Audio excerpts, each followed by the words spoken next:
Hey guys, this is Sonu Alawat और आज इस वीडियो में आपके लिए लेकर आ चुका हूं एक जबरदस्त गवर्नमेंट जॉब अपॉर्चुनिटी। सबसे पहले ये समझ लीजिए, ये अपॉर्चुनिटी इंडिया की उन कुछ टॉप गवर्नमेंट जॉब अपॉर्चुनिटी में से एक है जो कि 4-5 सालों के अंदर केवल 1-2 बार ही निकलती है। तो इस ग्रैंड अपॉर्चुनिटी को हम हल्के में नहीं ले सकते। तो दोस्तों, ये जबरदस्त गवर्नमेंट जॉब अपडेट निकल के आ रहा है CAG के अंदर एडमिनिस्ट्रेटिव असिस्टेंट की पोस्ट के ऊपर। दोस्तों, CAG जिसका मतलब होता है कंट्रोलर एंड ऑडिटर जनरल, जो कि department of expenditure, ministry of finance, government of India के अंडर आता है, जिसके अंदर एडमिनिस्ट्रेटिव ऑफिसर की पोस्ट के ऊपर वैकेंसी के रिगार्डिंग ये गवर्नमेंट जॉब अपडेट है। देखिए दोस्तों, हाल ही में कुछ ही दिन पहले CAG की ऑफिशियल वेबसाइट के ऊपर एडमिनिस्ट्रेटिव ऑफिसर की पोस्ट के रिक्रूटमेंट के नए रूल के रिगार्डिंग एक नोटिस जारी किया गया, जिसमें इस पोस्ट की रिक्रूटमेंट के रिगार्डिंग काफी सारी जानकारी दे रखी है कि इस पोस्ट के ऊपर टोटल नंबर ऑफ वैकेंसीज 2023 तक कितनी है, इस पोस्ट के लिए एज लिमिट कितनी रखी जाएगी, एजुकेशन क्वालिफिकेशन क्या रखा जाएगा, इस पोस्ट के ऊपर सिलेक्शन होने के बाद इनिशियल इनहेंड सैलरी क्या आपको मिलने वाली है, साथ ही सिलेक्शन होने के बाद ट्रेनिंग पीरियड, प्रोबेशन पीरियड क्या रहेगा, और भी काफी सारी जानकारी इस नोटिस के अंदर दे रखी है। देखिए दोस्तों, जैसे ही इस पोस्ट के रिक्रूटमेंट रूल्स का ये नोटिस जारी हुआ ना, यूट्यूब के ऊपर तो एक तहलका सा मच गया। सब लोग इसी रिक्रूटमेंट के बारे में बता रहे हैं, सब लोग बोल रहे हैं कि ये वैकेंसी आने वाली है, इतनी वैकेंसीज आने वाली है, इस दिन से ऑनलाइन फॉर्म स्टार्ट हो जाएंगे। जिसके बाद CAG ने अपनी ऑफिशियल वेबसाइट के ऊपर इस रिक्रूटमेंट के रिगार्डिंग एक और क्लैरिफिकेशन नोटिस डाला, जिसके बारे में भी आपको सारी जानकारी देने वाला हूं। देखिए दोस्तों, काफी सारे लोग तो अफवाही फैला रहे हैं इस रिक्रूटमेंट के रिगार्डिंग, लेकिन मैं इस वीडियो में आपको एकदम ऑथेंटिक इंफॉर्मेशन देने वाला हूं आफ्टर डीप रिसर्च।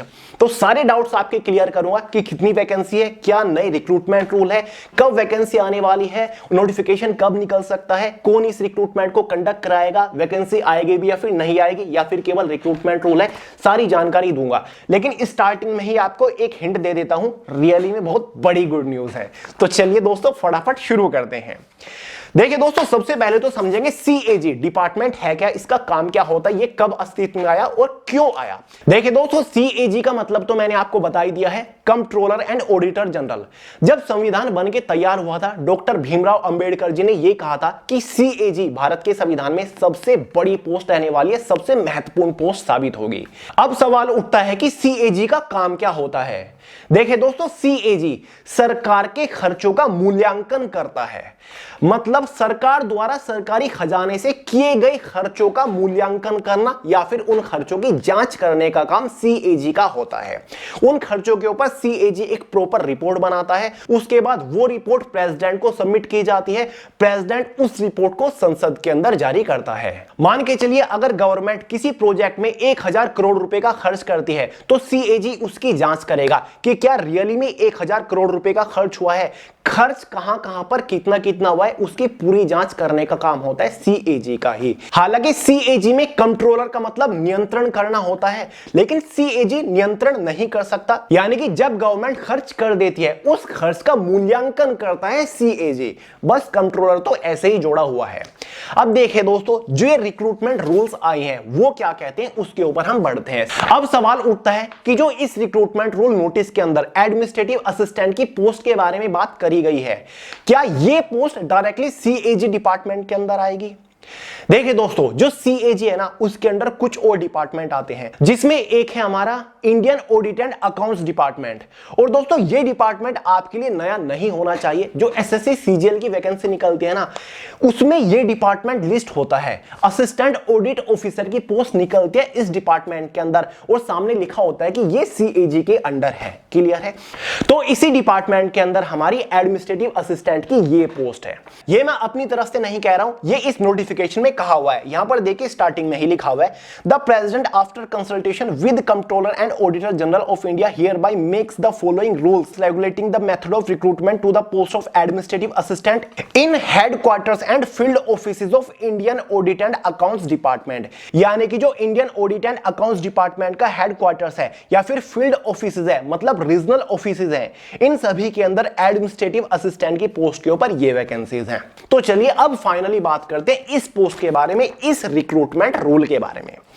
देखिए दोस्तों, पोस्ट है हमारी एडमिनिस्ट्रेटिव असिस्टेंट। कौन सा डिपार्टमेंट है? Indian audit and account department. किसके अंडर आ रहा है? CAG, controller and auditor general of India के अंडर। तो भाई एडमिनिस्ट्रेटिव असिस्टेंट की ये पोस्ट ग्रुप सी की पोस्ट है, नॉन मिनिस्ट्रियल नॉन गजेटेड ये पोस्ट है। इस पोस्ट के ऊपर टोटल नंबर ऑफ वैकेंसीज इस नोटिस के अकॉर्डिंग 1773 2023 तक खाली है। मतलब 2023 की ही रिक्रूटमेंट में 1773 वैकेंसीज भरी जाएंगी इस पोस्ट के ऊपर। क्लियर है? और ये लेवल 4 की पोस्ट है। कितनी सैलरी मिलेगी ये मैं आपको आगे जानकारी दूंगा। अब देखिए दोस्तों, ये जो वैकेंसी निकलेगी ना, ये स्टेट वाइज वैकेंसी रहेगी।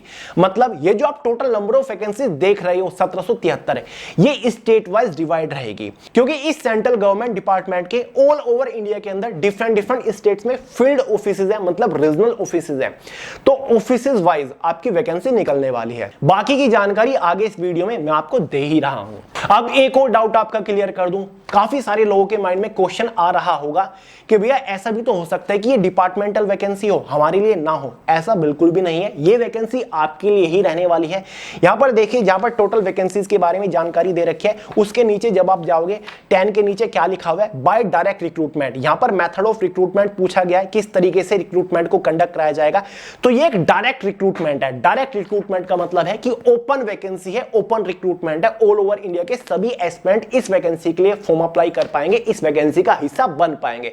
तो चिंता मत करिए, एकदम डायरेक्ट रिक्रूटमेंट है। प्रमोशन के थ्रू इसको नहीं भरा जाएगा, डायरेक्ट एग्जाम के थ्रू इसको भरा जाएगा। सबसे पहले बात कर लेते हैं एलिजिबिलिटी क्राइटेरिया के बारे में। एज लिमिट को समझेंगे, एजुकेशन क्वालिफिकेशन को उसके बाद देखेंगे। एज लिमिट जनरल वालों के लिए इस पोस्ट के ऊपर मिनिमम 18 ईयर रहेगी, मैक्सिमम 25 ईयर रहेगी। जो आपकी एज कैलकुलेट होगी वो एसएससी डिसाइड करेगा। यानी कि इस नोटिस में यह भी क्लियर कर दिया है कि इस रिक्रूटमेंट को एसएससी ही कंडक्ट कराएगा। अब एसएससी सीजीएल के थ्रू ये वैकेंसी निकलेगी या फिर अलग से निकलेगी, ये भी सस्पेंस है। ये डाउट भी मैं आपका आगे क्लियर करूंगा। देखिए दोस्तों, जब इसका ऑफिशियल डिटेल नोटिफिकेशन आ जाएगा, ये तो तभी क्लियर हो पाएगा कि एज आपकी कब से कब तक कैलकुलेट होने वाली है। फिलहाल जनरल वालों के लिए एज लिमिट 18 to 25 ईयर्स है। ओबीसी एसटी एससी वालों को एज के अंदर रिलैक्सेशन मिल जाएगा। ओबीसी वालों को 3 का मिलता है, एसटी एससी वालों को 5 ईयर का एज के अंदर रिलैक्सेशन मिलेगा। बात करें एजुकेशन क्वालिफिकेशन के बारे में, जो कि बिल्कुल भी कॉम्प्लिकेटेड नहीं है। देखिए दोस्तों, अगर आपने कोई भी बैचलर डिग्री पास किया हुआ है तो आप एलिजिबल है, आप फॉर्म अप्लाई कर पाएंगे जब ये वैकेंसी निकलेगी। क्लियर हुआ डाउट? अब यहां पर नोटिफिकेशन में कुछ और पॉइंट्स कहे हुए हैं, यानी कि आपके पास कुछ कंप्यूटर प्रोफिशिएंसी क्वालिफिकेशन भी होनी चाहिए। जैसे कि या तो दोस्तों 12th में आपके पास कंप्यूटर एक सब्जेक्ट के तौर पर होना चाहिए, चाहे आपने स्टेट बोर्ड से 12th पास की हो या फिर आपने किसी सेंट्रल बोर्ड से, उससे फर्क नहीं पड़ता। या फिर आपके पास triple C course on computer concept का जो एक डिप्लोमा होता है ना, बेसिक सा 2-3 महीने का, वो हो, काम चल जाएगा। या फिर इसके इक्विवेलेंट कंप्यूटर से रिलेटेड आपने कुछ भी किया हो, बेसिक बिल्कुल कुछ भी, तो अगर आपके पास है तो आप एलिजिबल है। अब कुछ सोर्सेज ये भी कहते हैं कि मिनिमम एजुकेशन क्वालिफिकेशन केवल बैचलर डिग्री ही मांगा जाएगा, कंप्यूटर की नॉलेज वगैरह नहीं मांगी जाएगी, कोई सर्टिफिकेट नहीं रहेगा, केवल कंप्यूटर की बेसिक नॉलेज होनी चाहिए, इतना काफी होगा, जैसे कि सीजीएल सीएचएसएल में मांगते हैं। लेकिन फिर भी मेरी एडवाइस आपके लिए यही है कि ये वैकेंसी अभी आई नहीं है, अपकमिंग वैकेंसी आने वाली है। तो एक triple C course on computer concept का बेसिक डिप्लोमा होता है 2-3 महीने का, वो आपको करना नहीं होता है, वो आप खुद ही क्वालिफाई कर लोगे। आप नीट के ऑफिशियल वेबसाइट के ऊपर जब जाओगे ना, वहां पर आप खुद फॉर्म अप्लाई कर सकते हो, सिंपल सा फॉर्म होता है। फिर 1-1.5 महीने बाद आपका एक ऑब्जेक्टिव पेपर होता है सिंपल बेसिक कंप्यूटर का। एग्जाम देने के बाद लगभग 1 महीने के अंदर ही आपका सर्टिफिकेट भी आ जाता है, जिसमें आपको ग्रेड मिलती है कि इसमें आपकी ग्रेड ए आई है, बी आई है, सी आई है, फिर डी इसमें आपको मिली है। तो एक कंप्यूटर का बेसिक डिप्लोमा होता है, बेसिक एक सर्टिफिकेट होता है, नीट द्वारा इसको जारी किया जाता है। नीट का मतलब होता है national institution of electronics and information technology, जो कि ministry of electronics and information technology के अंदर आता है, गवर्नमेंट ऑफ इंडिया के अंदर ही आता है। तो इस सर्टिफिकेट को आप ले लीजिए, इसको आप कर लीजिए। यूट्यूब के ऊपर आप कंप्यूटर के बेसिक ट्यूटोरियल्स देख लीजिएगा, आप खुद क्वालिफाई कर लोगे। कंप्यूटर की कोई बेसिक बुक परचेज कर लीजिएगा, उससे पढ़ लीजिएगा, खुद आप ट्रिपल सी के सर्टिफिकेट को ले लोगे, खुद आप पेपर देके क्वालिफाई कर लोगे। क्योंकि जस्ट आफ्टर 12th मैंने भी ये दिया था, मेरे पास भी सर्टिफिकेट है। कहीं भी मैं नहीं पढ़ा था, किसी कोचिंग इंस्टीट्यूट पे नहीं गया, कहीं साइबर कैफे में नहीं गया, खुद मैंने एग्जाम दिया और मेरा उसमें ग्रेड बी भी आ गया था। तो इतना इजी पेपर होता है। तो मेरे हिसाब से सबके पास ये होना चाहिए, क्योंकि आने वाले टाइम में ऑलमोस्ट हर एक कॉम्पिटिटिव एग्जाम में कंप्यूटर मैंडेटरी होने वाला है। जरूरी नहीं है कि ट्रिपल सी ही हो, जरूरी नहीं है कि 12th में आपके पास एक कंप्यूटर सब्जेक्ट हो। इसके इक्विवेलेंट अगर कंप्यूटर से रिलेटेड कुछ भी आपके पास है, बेसिक सर्टिफिकेट है, डिप्लोमा, तो भी चल जाएगा, तो भी आप एलिजिबल हो पाओगे। या फिर आपका केवल नॉलेज ही मांगी जाएगी, सर्टिफिकेट ना मांगा जाए, ऐसा भी हो सकता है। ये तो डिटेल ऑफिशियल नोटिफिकेशन आने पर ही पता चलेगा। तो भाई ये इसके एजुकेशन क्वालिफिकेशन है, ये इसका एलिजिबिलिटी क्राइटेरिया रहेगा। कोई भी इसमें फिजिकल वगैरह नहीं होगा, हालांकि ये नॉन मिनिस्ट्रियल पोस्ट है, लेकिन फिजिकल नहीं होगा। ये आपके ऑफिस सेक्शन की जॉब है, आपको कंप्यूटर बेस्ड ही काम करना पड़ेगा सिलेक्शन होने के बाद। ये जो रिक्रूटमेंट का रूल का नोटिस है ना, इसमें एग्जाम पैटर्न सिलेबस के बारे में कोई खास ज्यादा जानकारी नहीं दे रखी है। ठीक है, एग्जाम पैटर्न क्या रहेगा, सिलेबस क्या रहेगा, फिर भी मैं आपको रेफरेंस दे देता हूं। अगर आप इस वैकेंसी को टारगेट कर रहे हो तो 4 सेक्शंस को प्रिपेयर कर लीजिएगा। 4 सेक्शन वही एसएससी वाले सीजीएल सीएचएसएल में जो आते हैं। जनरल अवेयरनेस प्रिपेयर करिएगा, जनरल इंटेलिजेंस रीजनिंग प्रिपेयर करने लग जाइए, क्वांटिटेटिव एप्टीट्यूड प्रिपेयर करिए, English language and comprehension prepare करिए। हो सकता है कि इसके एग्जाम में आपको हर एक सेक्शन से 25-25 क्वेश्चन देखने को मिले और 100 क्वेश्चन और 200 मार्क्स का आपका एग्जाम हो। 60 मिनट क्वेश्चन पेपर की टाइम ड्यूरेशन रह सकती है। ठीक है, ये मैं आपको टेंटेटिवली एग्जाम पैटर्न बता रहा हूं। और इसका जो सिलेक्शन प्रोसीजर है ना, वो 2 स्टेज में हो सकता है। टियर फर्स्ट एग्जाम आपका होगा, टियर सेकंड भी आपका एग्जाम होगा, जिसमें आपको यही 4 सेक्शन देखने को मिलेंगे और कंप्यूटर का भी एक सेक्शन आपको देखने को मिल सकता है, जैसे कि सीजीएल सीएचएसएल में आता है ना 15 क्वेश्चन का, ऐसा आपको देखने को मिल सकता है। ठीक है, तो एक टेंटेटिव एग्जाम पैटर्न है। एग्जाम सिलेबस के बारे में अगर बात करें, जो एसएससी सीजीएल एसएससी सीएचएसएल का एग्जाम सिलेबस होता है ना, फिलहाल उसको टारगेट करके प्रिपेयर करिए और ज्यादा कंफ्यूजन में आपको नहीं पड़ना। अगर आप एसएससी एग्जाम्स की प्रिपरेशन करते हो ना, उनको टारगेट करिए। इस वैकेंसी को साइड में रखिए कि जब आएंगी देख लेंगे, क्योंकि एसएससी इस एग्जाम को जहां तक उम्मीद है कंडक्ट कराएगा। चीजें आगे आपको बताऊंगा। सिलेक्शन होने के बाद भाई सैलरी कितनी मिलेगी इस पोस्ट के ऊपर, एडमिनिस्ट्रेटिव असिस्टेंट की पोस्ट है, बड़ी पोस्ट है, ग्रुप सी की पोस्ट है। तो इसमें क्लियरली कहा हुआ है कि लेवल 4 पे मैट्रिक्स की ये पोस्ट है। तो लेवल 4 अगर हम देखें सेंट्रल गवर्नमेंट की ग्रुप सी की पोस्ट का, तो इस पोस्ट के ऊपर आपकी जो इनिशियल बेसिक पे है ना, वो 25,500 होता है और इसी पोस्ट के ऊपर फाइनल बेसिक पे आपका 81,000 के आसपास होता है। अब इस बेसिक पे में आपके कुछ एक्स्ट्रा एडिशनल अलावेंसेस भी लगेंगे, जैसे कि हाउस रेंटल अलावेंस हो गया, डियरनेस अलावेंस हो गया, और भी काफी सारे एक्स्ट्रा एडिशनल अलावेंसेस लगते हैं, सेंट्रल गवर्नमेंट की जॉब है। तो भाई अलावेंसेस लगने के बाद आपकी इनिशियल इनहैंड सैलरी 43 to 45,000 के आसपास हो जाएगी। 45,000 के आसपास आपकी इनिशियल इनहैंड सैलरी बैठेगी इस पोस्ट के ऊपर सिलेक्शन होने के बाद। फाइनल सैलरी इसी पोस्ट के ऊपर 1,10,000 के आसपास आपकी पहुंच जाएगी with all and extra allowances. Level 4 की मैं बात कर रहा हूं, एग्जैक्ट सैलरी है।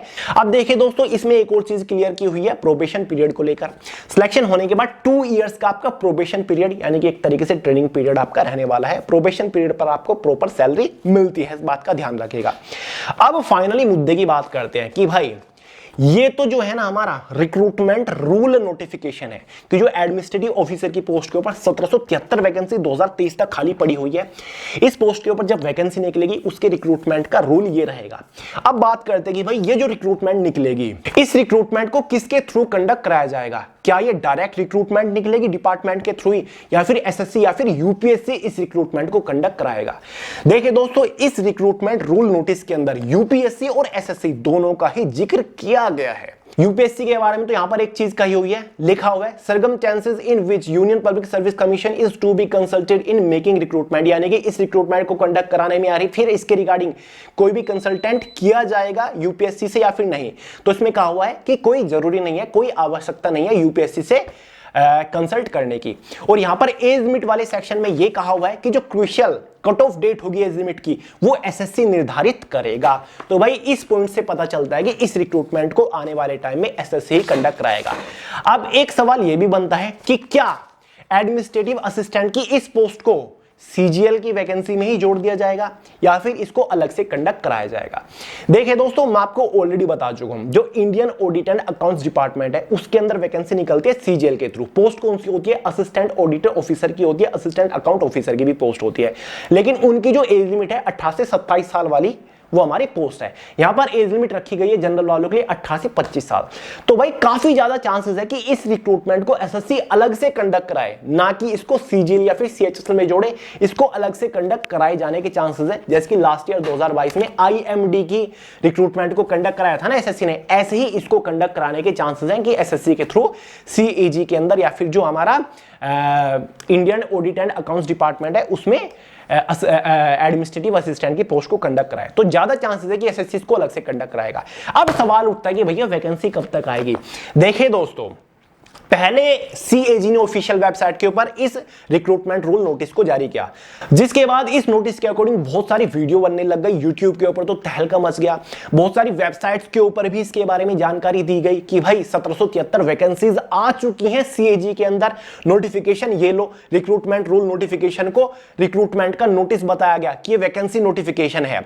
साथ ही डेट भी दे दी कि भाई 17 अगस्त से ऑनलाइन फॉर्म स्टार्ट हो चुके हैं। कुछ लोगों ने तो लिंक भी प्रोवाइड कर दिए, अप्लाई नाउ पे क्लिक करने के बाद सीएजी की वेबसाइट के ऊपर ही जा रहे हैं, वहां पर स्टूडेंट लिंक खोज रहे हैं कि फॉर्म कहां से अप्लाई करें। फॉर्म कहां से अप्लाई करेंगे जब तक, क्योंकि वैकेंसी तो नहीं है, क्योंकि तो रिक्रूटमेंट रूल के बारे में बताया, लेकिन इसके थ्रू ये पता चलता है कि हाँ वैकेंसी जरूर आएंगे। 2023 की ही वैकेंसी है, लिखा हुआ है वैकेंसी के सामने कि 2023 तक ये वैकेंसी खाली है और इनको भरा जाएगा 2023 के नाम से ही। तो भाई उसके बाद 24 अगस्त को सीएजी ने अपनी ऑफिशियल वेबसाइट के ऊपर एक क्लैरिफिकेशन नोटिस डाला, जिसमें उन्होंने क्या कहा, उसमें उन्होंने बताया कि जो सोशल मीडिया के ऊपर अफवाह चल रही हैं कि सीएजी के अंदर वैकेंसीज आ चुकी हैं एडमिनिस्ट्रेटिव असिस्टेंट की पोस्ट के ऊपर, ये सही नहीं है। ये वैकेंसी नोटिफिकेशन नहीं है, ये एडमिनिस्ट्रेटिव असिस्टेंट की वैकेंसी का रिक्रूटमेंट रूल है कि इस पोस्ट के ऊपर जो वैकेंसी आएंगी वो किस तरीके से भरी जाएंगी, एलिजिबिलिटी क्राइटेरिया क्या रहेगा, एज लिमिट, एजुकेशन क्वालिफिकेशन क्या रहेगी, क्या सैलरी रहेगी, कितनी वैकेंसीज खाली है, उसके बारे में बात कही गई है। ना कि ये कोई रिक्रूटमेंट नोटिफिकेशन है कि भाई ये वैकेंसी आ चुकी है या फिर वैकेंसी भरी जाए। क्योंकि क्या होता है ना, इन नोटिस की आड़ में काफी सारे फ्रॉड लोग बैठे होते हैं और वो वेबसाइट के ऊपर फॉर्म डाल देंगे, झूठा नोटिफिकेशन डाल देंगे, अप्लाई करा लेंगे और फॉर्म फीस के चक्कर में पैसे ले लेते हैं 100, 200, 400, 500 रुपए। तो इनके चक्कर में मत पड़िए, अभी वैकेंसी नहीं आई। जैसे ही ऑफिशियल नोटिफिकेशन निकलेगा, जैसे ही वैकेंसी आएगी ना, मैं आपको तुरंत इन्फॉर्म करूंगा इसी चैनल के थ्रू। तो आप वे टू सक्सेस चैनल को हमेशा फॉलो करते रहिए। अब सवाल उठता है कि भैया चलो आप ही बता दीजिए ये वैकेंसी कब तक आएगी। देखिए दोस्तों, अगर एसएससी इस रिक्रूटमेंट को कंडक्ट कराता है, जो कि 99% चांस है कि कंडक्ट कराए, तो इसके बारे में जानकारी आपको बहुत ही जल्दी एसएससी दे देगा अपनी ऑफिशियल वेबसाइट के ऊपर। क्योंकि आपको पता है साल का आखिर आने वाला है, अगस्त ऑलमोस्ट जा चुका है, सितंबर आएगा और हर साल आखिर में नेक्स्ट ईयर के लिए एसएससी अपना एनुअल एग्जाम कैलेंडर जारी करते हैं। तो भाई इस साल के आखिर में अक्टूबर, नवंबर, दिसंबर तक एसएससी अपना नया एग्जाम कैलेंडर जारी करेगा, जिसमें आपको इस रिक्रूटमेंट के बारे में जानकारी देखने को मिल सकती है। तो वेट करिए, अब आने को वैकेंसी आपकी कल आ जाए, आने को 15 दिन बाद आ जाए, आने को 1 महीने बाद आए, 2 महीने बाद आए, 3 महीने बाद आए, लेकिन गारंटीडली वैकेंसी आएगी जरूर सीएजी एडमिनिस्ट्रेटिव असिस्टेंट की पोस्ट के ऊपर। चिंता मत करिए, तैयारी में रहिए, ढील मत दीजिए। ये मत सोचिए कि भाई 2023 के सीजीएल, सीएचएसएल, सीपीओ सब एग्जाम हो चुके हैं, अब हम बाद में तैयारी करेंगे 2024 के जब नोटिफिकेशन आ जाएंगे। नहीं, अभी से तैयार रहिए। कोई भी अपॉर्चुनिटी कहीं से भी निकल के आ सकती है, आपको खुद को 100% प्रिपेयर रखना है पहले से ही। तो भाई ये सारी जानकारी है, ये सारा सच है, ये सारा डीप रिसर्च करने के बाद मैंने आपको इन्फॉर्मेशन प्रोवाइड की है। उम्मीद करता हूं आपके डाउट्स क्लियर कर पाया हूं। तो दोस्तों, अगर आपको मेरा काम पसंद आता है ना, तो वीडियो को बिंदास लाइक करिएगा, कोई भी रोक टोक नहीं है, और शेयर करिए दबा के, और अपने अच्छे अच्छे कमेंट प्यार भरे लिखते रहिए। और हाँ, इंस्टाग्राम के ऊपर सोनू अलाउद के नाम से मिल जाऊंगा, वहां पर भी मैं आपको काफी सारे इंटरेस्टिंग अपडेट, थोड़ा बहुत मोटिवेशन भी देता रहता हूं। और चैनल को सब्सक्राइब करना मत भूलिएगा, और मिलते हैं यार अगली वीडियो में बहुत ही जल्द। तब तक के लिए जय हिंद।